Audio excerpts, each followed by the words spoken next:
Еден месец јавното предпријатие Плачковица од Карбинци ги става на мака жителите на село Радање.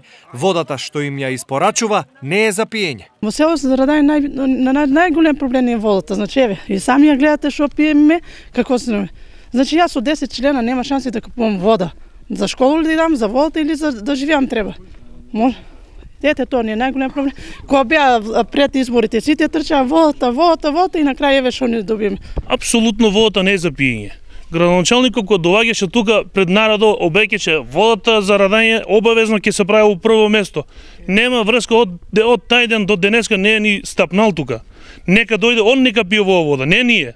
Водата, тврдат овдешните жители, за нив и нивните семејства е голем здравствен ризик. За децата тука вода даваме, а секој недело доктора носиме. Докторите викат да не пиете од таа вода, не е чиста водата.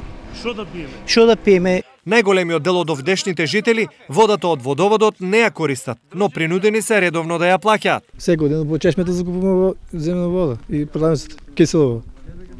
Тоа не се работи, а секој месец ќе платиме.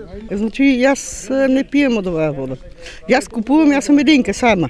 Падно цел, има еден месец вода не пиеме, од продавница се купуваме вода. Водиме доле, има едни чешма, таму пуниме, а плаќаме водата. Ако не платиме, одма извршителот дава. Ако не е платено еден месец не е платено вода, извршителот дава, мора да платиме. Проблемот со водата за пиење во село Радање би требало да биде предмет на расправа и на Карбинскиот совет по иницијатива на ВМРО ДПМНЕ. Овде жителите се соочуваат со сериозен проблем од гадна вода за пиење. Водата е ризик по здравието за жителите. Апелираме и алармираме да се превземат итни мерки што е можно побрзо да се реши овој проблем. Од друга страна, од општина Карбинци објаснуваат дека проблемот за Радање е повеќе децениски, но дека водата не е опасна за здравието на жителите. При обилни врнежи на дожд, значи доаѓа до заматување на изворите кои што се каптирани 70-те години.